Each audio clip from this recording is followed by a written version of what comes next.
Mjomba anaitwa Pastor King na leo hii amekuja kumtoa mapepo huyu binti ambaye anaitwa Damso, lakini kitu ambacho kinampata Pastor King yeye mwenyewe anashangaa na anashindwa kabisa kujizuia. Power zinamwishia, nguvu pekee ambayo anabakiwa nayo ni ya kumwomba Mungu amsamehe kwa kitu ambacho anakifanya hapa. Damso hajali hata kidogo, dada yeye anacheza na kipaza tu, na kesho asubuhi na mapema kabisa Pastor King anaonekana na anarudi nyumbani kwake. Mjomba ana majuto kinoma, kwani amemsaliti mke wake. Jina la mke wa Pastor King anaitwa Dakor. Dakor anamkaribisha vizuri mume wake. Pastor King akisema anda kupumzika, kwani amechoka sana. Kazi ya kumtoa mapepo Damso ilikuwa ni ngumu sana. Dakor akamwelewa Pastor King na Pastor King akaenda chumbani kwao. Mjomba break ya kwanza akaenda kuoga, na hapa analia kwa uchungu huku akanijisugua sana ili dhambi ambayo amefanya imtoke. Pastor King analia huku akanamwomba Mungu amsamehe kwa hiki kitu ambacho ametoka kukifanya. Na baada ya kumaliza kuoga, Pastor King anaonekana bado ana huzuni. Dakor anamfuata Pastor King na anamuuliza ana shida gani, kwani tangia amerudi anaonekana hayupo sawa.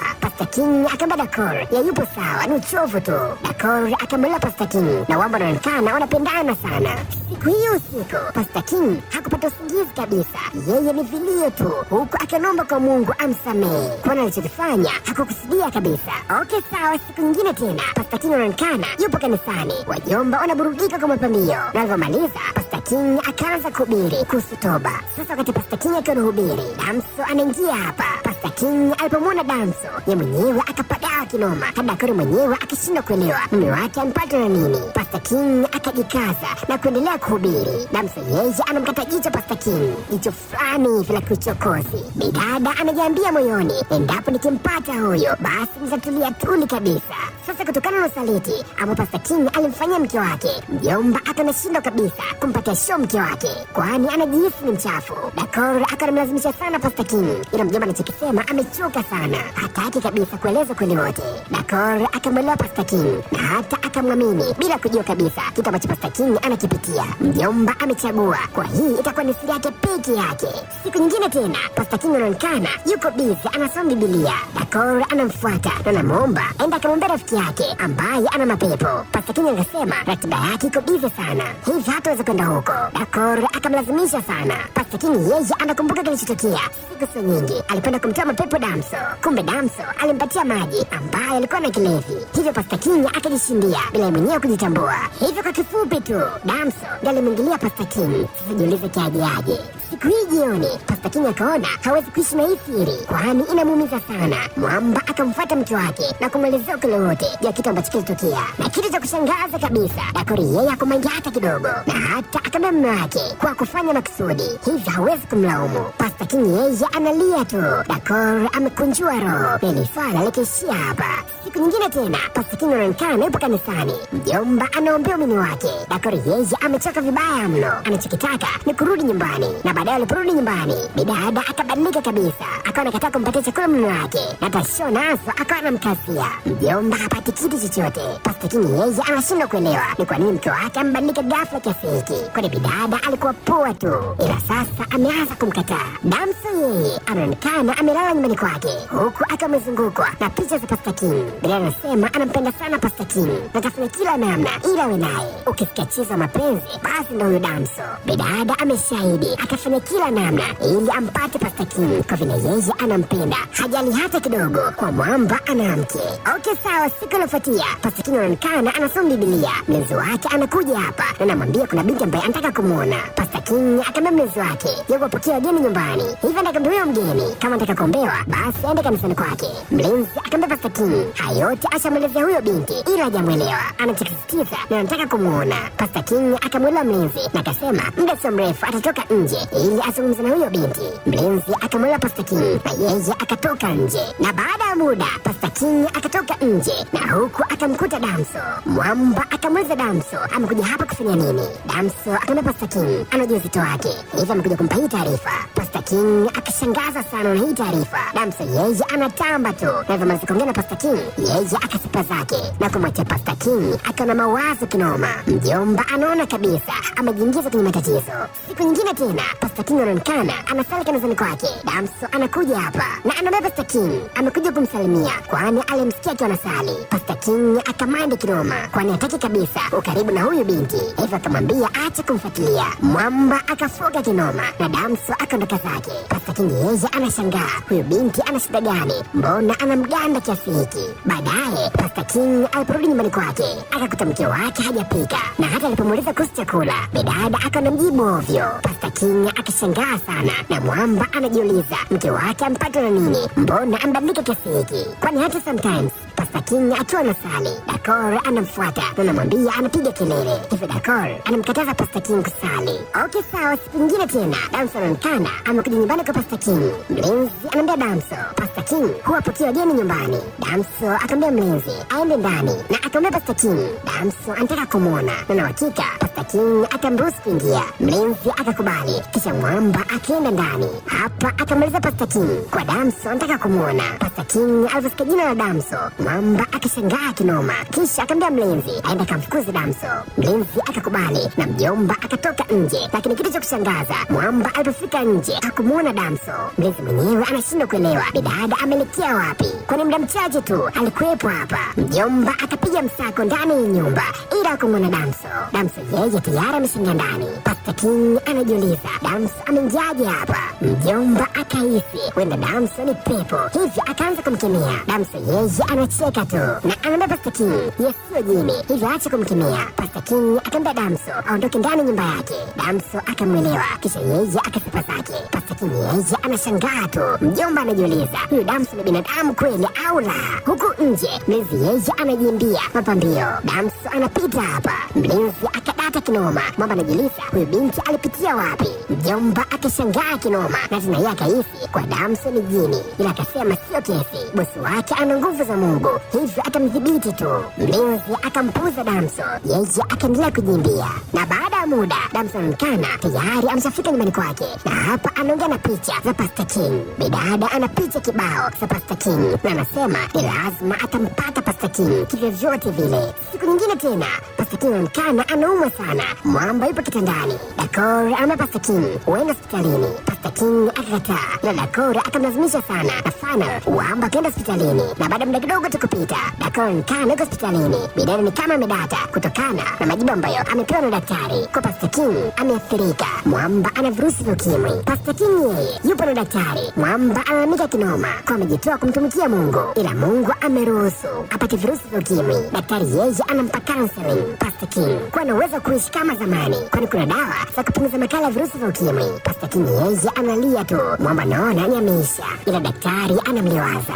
Okay, sawa. Baada ya siku kadhaa kupita, Pastor King akaenda kuchukua kitu kwenye friji. Anakuta friji limetenganishwa upande wake na mke wake. Pastor King akishangaa sana, kwani mke wake ameanza kunyanyapaa, na hata alipoenda kumuuliza jua hili swala, Dakor akamind zaidi na akasema hataki kuambukiza virusi vya ukimwi. Bidada akaenda chumbani na kupaki nguo zake ili aondoke. Pastor King akijaribisha kumzuia kuondoka, kwani hii itamharibia sifa yake huko kanisani, lakini Dakor hakula kitu chochote. Bidada akapaki vitu vyake na kuondoka zake. Pastor King akabaki hapa nyumbani huku akiwa na huzuni kinoma. Hapa mjomba anasali na anaomba Mungu amsaidie, kwani mambo ambayo anapitia ni mazito sana kwake. Siku nyingine tena, wakati Pastor King akiwa kanisani anataka kuhubiri, hapa anapigiwa simu na kiongozi wake na anaambiwa amwache kanisa pasta mpya. Yeye kwa sasa amesimamishwa kazi. Pastor King akona sio kesi. Mjomba akaenda kukaa na kumsikiliza huyu pasta mpya akiwa anahubiri. Damso na yeye alikuwepo hapa. Bidada akajisikia vibaya sana kuona mwamba anadhalilika mbele ya umini wake, na yeye anampenda sana, hivyo hili halikumfurahisha hata kidogo Damso. Baadaye Pastor King alivyotoka hapa, mwamba akaenda kuzungumza na wazee wa kanisa ambao wamemwita, huku Pastor King analaumiwa. Mmoja ni kwa kulala na muumini na lingine ni kwa kumwacha mke wake. Pastor King akijaribisha kujielezea kwa kufanya haya kwa makusudi, ila wazee wa kanisa kumwelewa hata kidogo. Pastor King akasimamishwa kazi. Mjomba akarudi nyumbani na hapa anaongea na Mungu. Mwamba anasema alichagua kuwa mchungaji akiwa na umri mdogo sana ili amtumikie Mungu, ila Mungu amemwacha anateseka kwa makosa ambayo hajafanya. Mwamba akalia sana huku akiwa analalamika. Damso yeye anaonekana yupo nyumbani kwake. Bidada analia, kuna mtu ambaye anampenda kwa dhati yote anateseka, na yeye ndo chanzo haya yote. Siku iliyofuatia Damso akaenda nyumbani kwa Pastor King, na huku akamkuta Mwamba akiko vyombo vibaya mno. Damso akamchukua na kumlaza kwenye kochi, kisha akasafisha nyumba kwani ilikuwa ni chafu sana. Alafu akaenda kumpikia Mwamba ili akiamka apate chochote kitu. Na baada ya muda Pastor King anaonekana ameshamka. Mwamba akamfuata Damso na akamuuliza amekuja hapa nyumbani kwake kufanya nini. Damso anasema amekuja hapa kwa ajili ya kumsaidia. Pastor King ana hasira kinoma na Damso. Hapa akamkaba Damso mpaka Damso akasimia. Na baada ya muda Damso anaonekana ndio anaamka. Pastor King anamuuliza Damso anataka nini kwenye maisha yake. Damso akamwambia Pastor King kwa yeye alikuwa anampenda Pastor King tangia zamani wakati Pastor King yupo high school. Damso anasema yeye na mama yake walikuwa na kusafisha shule ambayo Pastor King alikuwa anasoma, na huko ndipo alipomwona Pastor King na kaidi kabisa kwa Pastor King ni lazima atakuwa mume wake. Lakini Biblia inasema yeye alipata scholarship ya kwenda kusoma nje ya nchi, hivyo alienda kusoma nje ya nchi na aliporudi akakuta Pastor King ameshaoa. Ila Biblia inasema yeye ndo mke halali wa Pastor King. Pastor King yeye anamsikiliza tu Damso na hapa akaanza kumlaumu kwani amempatia virusi vya ukimwi. Damso alivyosikia kuhusu virusi vya ukimwi ye mwenyewe akashangaa na akasema hana virusi vya ukimwi. Ili swala likamshangaza sana Pastor King, ila Mwamba akamwamini kabisa Damso, akamwambia aenda akapime ili athibitishe. Damso akakubali. Kesho yake Damso akaenda kupima na majibu akampelekea Pastor King. Pastor King baada ya kuona majibu ye mwenyewe akashangaa kwani ni kweli kabisa kwa Damso hana virusi vya ukimwi. Damso akamwambia Pastor King na mke wake amemwambukiza, kisha yeye akasipa zake. Pastor King akabakia hapa huku akana mawazo kinoma. Mjomba akatazama vidonge ambavyo inambidi vimeze. Vidonge hivi ni vingi kinoma. Hapa Mwamba akapata hasira kinyama. Mjomba akaenda kumkamata Dakor na kumleta hapa nyumbani, kisha Mwamba akamwekea pipe na akamuuliza maswali. Hapa akamwambia endapo akimdanganya basi atabonyeza trigger na bidada atakata moto. Pastor King akamuuliza Dakor kama alikuwa na msaliti. Dakor akasema ukweli wote,